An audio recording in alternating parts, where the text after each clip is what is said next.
launch trajectory and countdown net. Pad is clear. 10, 9, 8. Launch auto sequence has started. 6, 5, 4, 3, 2, 1. Go for launch.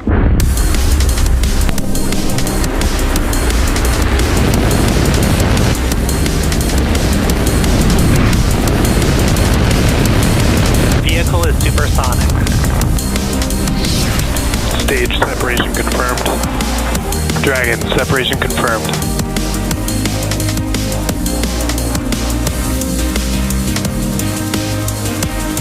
Stage 1 is transonic. Landing legs have deployed. And Falcon 9 has landed.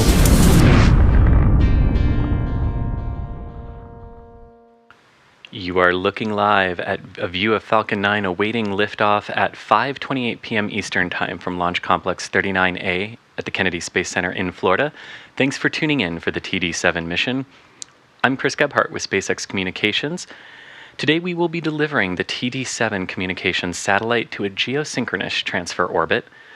This will be the 16th flight of the first stage booster supporting this mission, which has previously launched NASA's Crew 5 mission, a GPS-3 space vehicle, Inmarsat I-6F2, NASA's CRS-28 mission, NG-20, and 9 Starlink missions.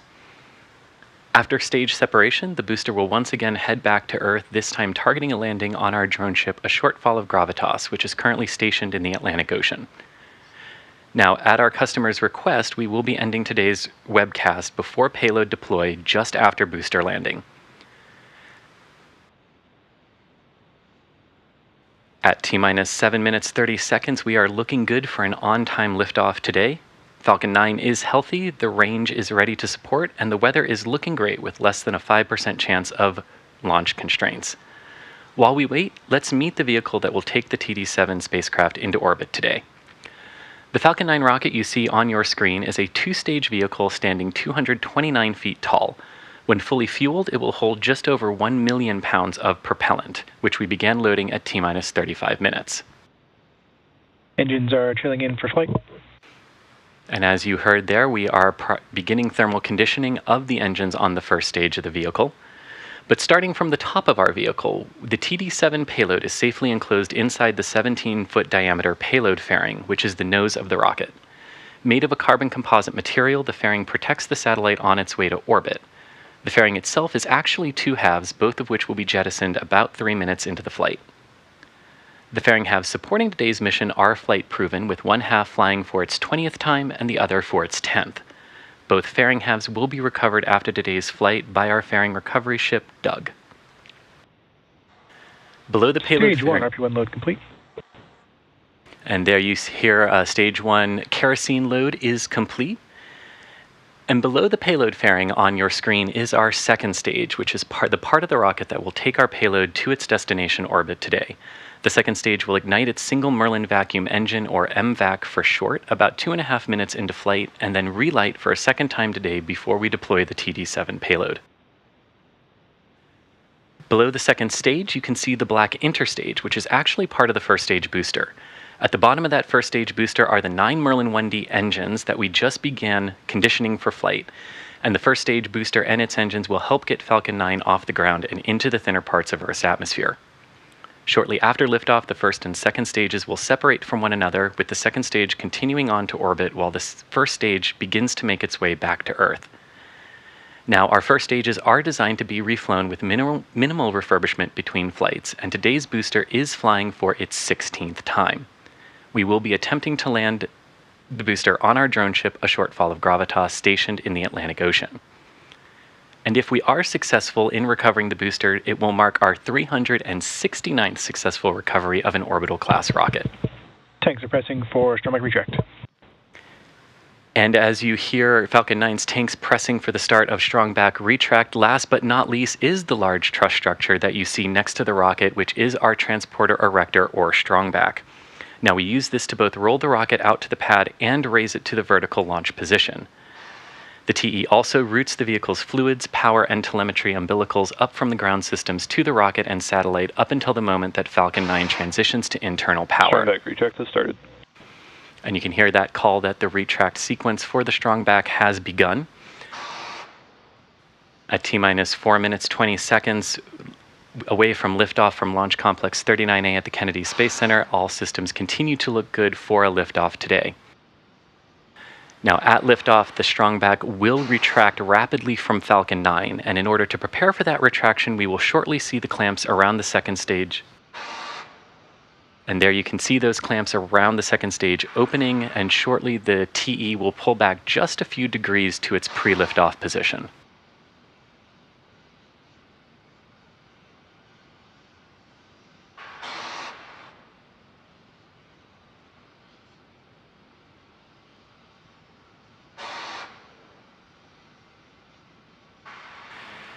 And you can see the light from the setting sun hitting Falcon 9 there as we head toward a liftoff at sunset from 39A in Florida. Now, at this point in the countdown, both the first and second stages are almost fully loaded with 1 million pounds of liquid kerosene and liquid oxygen. The first and second stages will finish loading propellant about a minute apart from one another, with the first stage wrapping up at T-minus 3 minutes and the second stage following at T-minus 1 minute. And there you can see the strong back has partially retracted away from Falcon 9.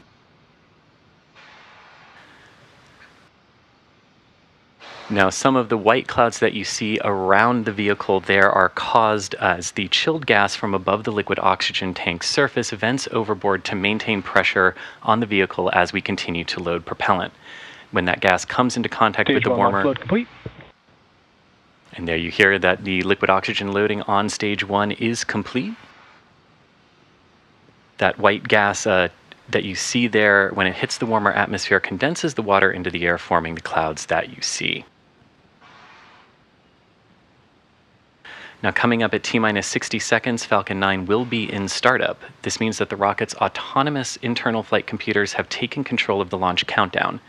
Just inside of T-minus 2 seconds, we will light the Merlin 1D engines for liftoff. At this time, the payload continues to be healthy, and the Falcon 9 teams are working no issues on the rocket. At T-minus 2 minutes to liftoff, let's listen in and hear those series of callouts that lead up to launch.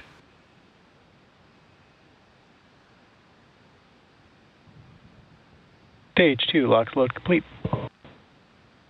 And there you hear confirmation that liquid oxygen loading onto stage 2 is complete. This actually wraps up fueling of Falcon 9 for launch today.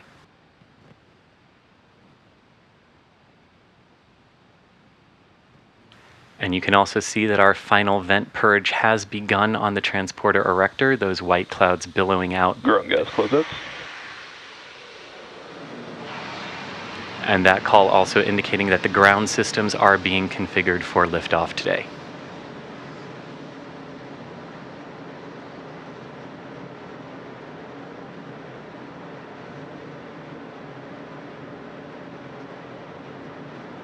You can also see the water from the water tank, the water tower there that provides the sound suppression system for Falcon 9 in startup. And Falcon 9 is in startup and has taken control of the countdown. The first and second stages are also pressurizing for flight.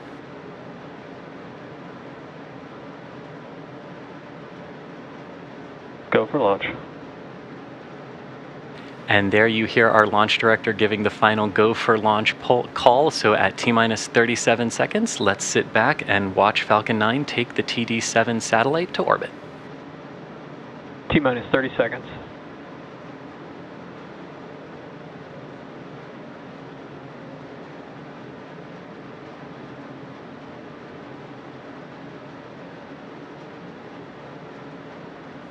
T-minus 15 seconds.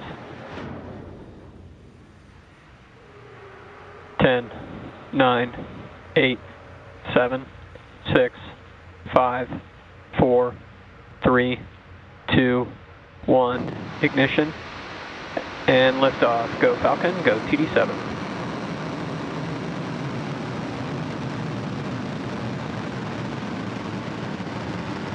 Vehicle is pitching downrange.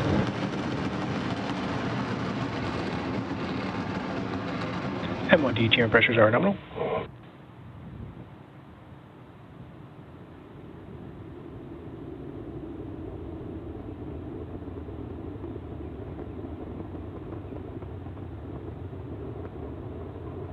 And 35 seconds into the flight, Falcon 9 has successfully lifted off.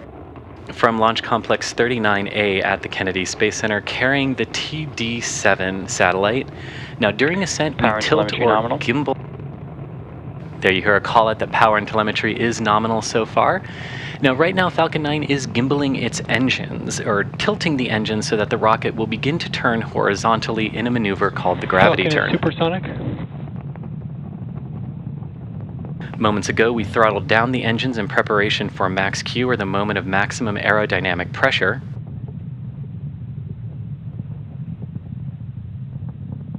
Max Q. And there you hear that call out for max Q, a critical moment during flight when the combined stresses caused by Falcon 9 accelerating through the atmosphere and the ambient static pressure are at their greatest. Now, right now you can see Falcon 9 traveling just about 2,500 kilometers per hour. We are looking for approximately 27,000 kilometers per hour, or 17,500 miles per hour for our orbital velocity today. And you can track the progress to orbit by keeping an eye on the Stage 1 telemetry in the bottom left-hand corner of your screen. Now, coming up shortly, we have several events that will happen in quick succession, including main engine cutoff, or MECO, stage separation, second engine start 1, or SES1, and fairing separation.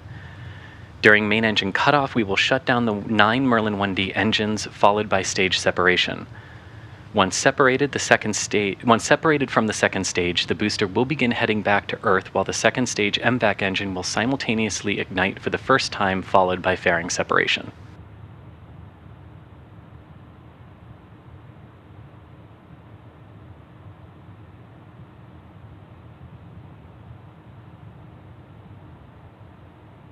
MECO. Stage separation confirmed.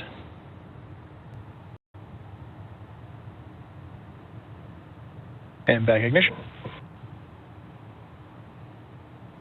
And there you heard and hopefully saw a good MECO stage separation and ignition of the MVAC engine on stage 2.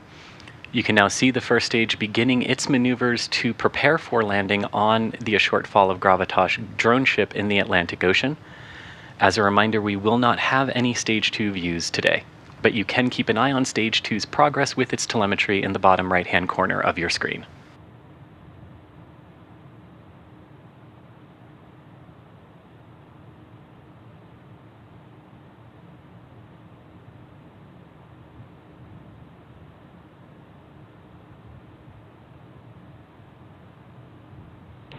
Fairing separation confirmed.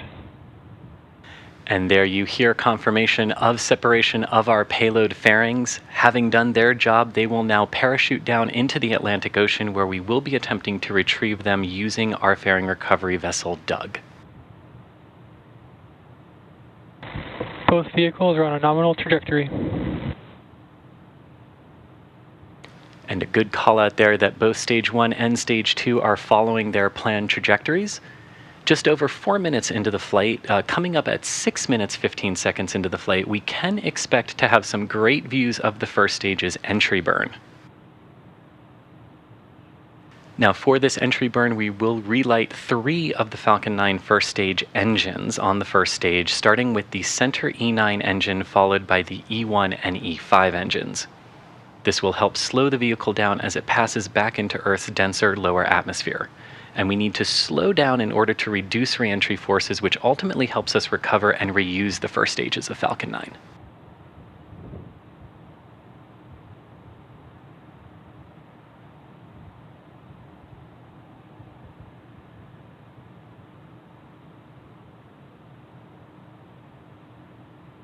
And again, watching these views from the first stage, as the sunlight is hitting it in the upper atmosphere, you can see some of the ice particles coming off of the first stage, which is perfectly normal. Those flashes that you also see are the thrusters on Falcon 9's first stage, aligning it for the upcoming entry burn.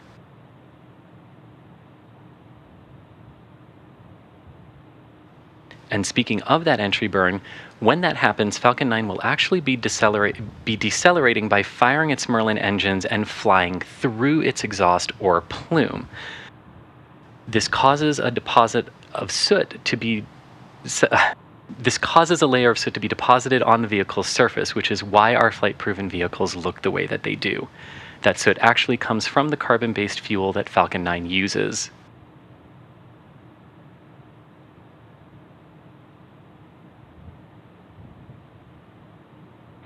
Both vehicles continue to follow a nominal trajectory.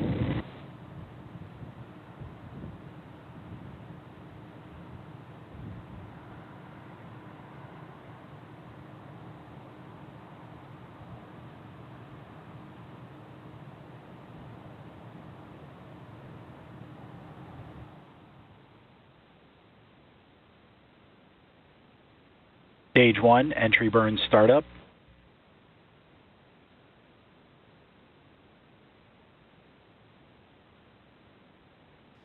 And there we can see a good start to our entry Stage burn. 1 FTS is saved. This is roughly a 30-second burn, and you can keep an eye on how our speed is decreasing on the bottom left-hand side of your screen. Stage 1, entry burn shutdown.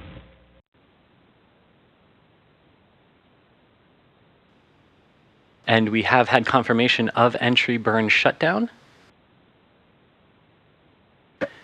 Now, reusability is key to lowering the cost of spaceflight, which enables more investment in critical scientific research. And the Falcon 9 first stage supporting today's mission has just performed its 16th entry burn and is about to perform its 16th landing. The Merlin engines that the first stage uses are optimized for sea level, producing about 190,000 pounds of thrust during ascent and descent. The MVAC engine on the Stage 2 is in terminal guidance. The MVAC engine on the second stage is actually optimized to fire in the vacuum of space, producing about 220,500 pounds of thrust. Coming up next will be the first stage landing burn, and as a reminder, we are Stage 1, transonic. We are targeting landing on our drone ship, a shortfall of gravitas. Stage 2 FTS is saved.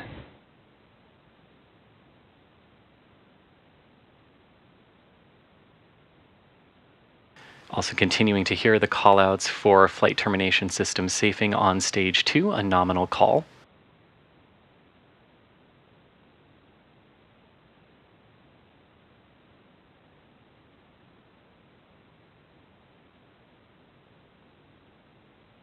Stage 1 landing burn. Nominal park orbit insertion. And you can see Falcon 9 performing its landing burn, as we also had a good call for stage 2 entering its parking orbit. Stage 1 landing leg deploy.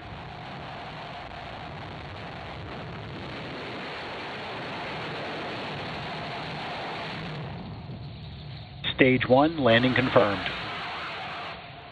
And there you have it, SpaceX's 369th landing and recovery of an orbital class rocket. Now, with our first stage safely on the drone ship, as we mentioned earlier, at our customer's request, we are going to be ending today's live coverage before payload deploy. So with that successful landing, we're going to wrap up our launch coverage today. We want to thank you all for joining us for our 212th successful launch of 2024. All of us here at SpaceX would like to thank our customer for entrusting us with today's mission, and we also want to give a special shout out to the Eastern Range and the Federal Aviation Administration for supporting today's launch. As always, thanks to our viewers for tuning in and for your continued support. Remember to follow us at SpaceX on X for launch updates, and if you're a launch fan, be sure to continue to follow along with us over the next 3 days as we launch vehicles from every single pad we have in Florida, Texas, and California.